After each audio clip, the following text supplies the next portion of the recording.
Praise the lord. మన ప్రభువును మన రక్షకుడును అయిన యేసుక్రీస్తు అతి పరిశుద్ధ నామమునకు వేలాది వందనాలు, స్తుతులు, స్తోత్రాలు.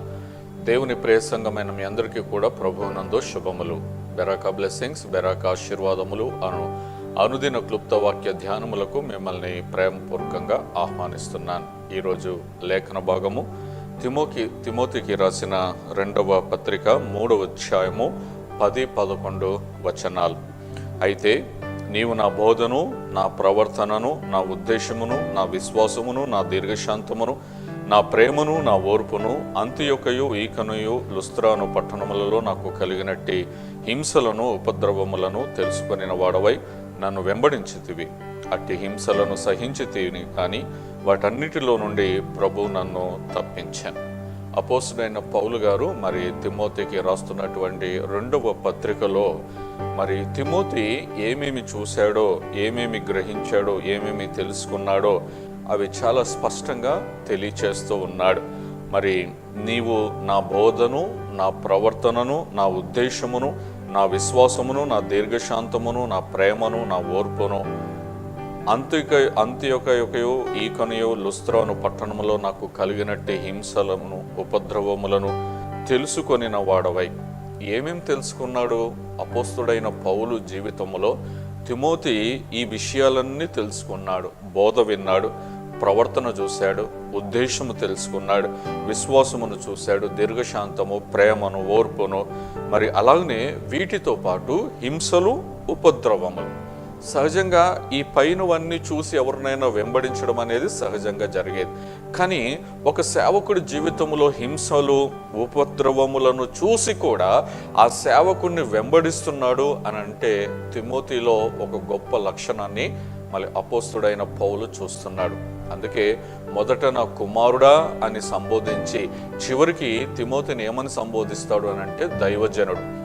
ఏ దైవజనుడి జీవితములో మంచిగా ఉన్నన్నాళ్ళు సుఖము, శాంతి, సమాధానము, అలాగనే ఆశీర్వాదాలు, మంచి భోజనాలు అన్నీ ఉన్నప్పుడు వెంబడించడము గొప్ప విషయం కాదు. సేవకుని జీవితములో ఉపద్రవములు, హింసలు ఉన్నప్పుడు వెంబడించడం అనేది చాలా ప్రాముఖ్యమైన విషయం. అది చూశాడు, అది అపోస్తుడైన పౌలు చూశాడు, దేవుడు కూడా చూశాడు. కాబట్టి తిమోతిని పౌలు తర్వాత తన పరిచర్యను కొనసాగించేవాడిగా మరి దేవుడు ఎన్నుకున్నాడు. దావీదు కూడా శ్రమలు వచ్చినప్పుడు చాలా మంది విడిచి వెళ్ళిపోయారు, కానీ కొంతమంది మాత్రమే దావీదు వెనక నిలిచి ఉన్నారు. దేవుని ప్రియ సంగమా, యేసు ప్రభు జీవితంలో కూడా మరి ఆయన బోధిస్తున్నంత కాలము మరి ఎంతోమంది ఆయన్ని వెంబడిస్తూ వచ్చారు. కానీ ఎప్పుడైతే ఆయనకి శ్రమలు స్టార్ట్ అయ్యాయో అందరూ వదిలిపెట్టి వెళ్ళారు. చివరికి గెత్సెమనే తోటలో మరి శిష్యులు కూడా వదిలిపెట్టేసి వెళ్ళిపోయినట్టుగా మనం చూస్తున్నాం.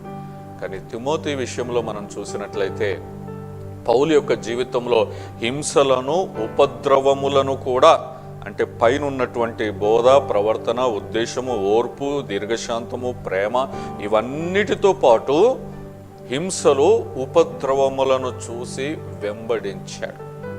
అలాగున ఏ శిష్యుడైతే సేవకుని వెంబడిస్తాడో శ్రమల్లో ఉన్నప్పుడు ఆ శిష్యుడు ఒక దినమున గొప్ప సేవకుడవుతాడు.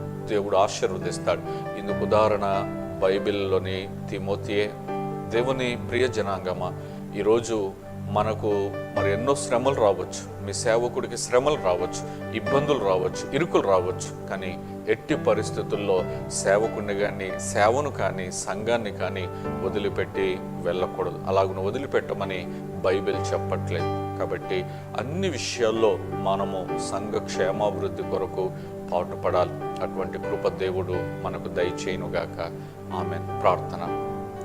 మా ప్రియ పరలోకపు తండ్రి, నీ పరిశుద్ధమైన నామానికి, ఘనమైన నామానికి వందనాలు. మరి తిమోతి ఈరోజు పౌలుని ఎలాగున వెంబడించాడో, అన్నీ బాగున్నప్పుడే కాకుండా అతనికి మరి పరిస్థితులు బాగాలేనప్పుడు, అంటే పౌలుకి మరి హింసలు, మరి ఉపద్రవములు వచ్చినప్పుడు కూడా వెంబడించాడు.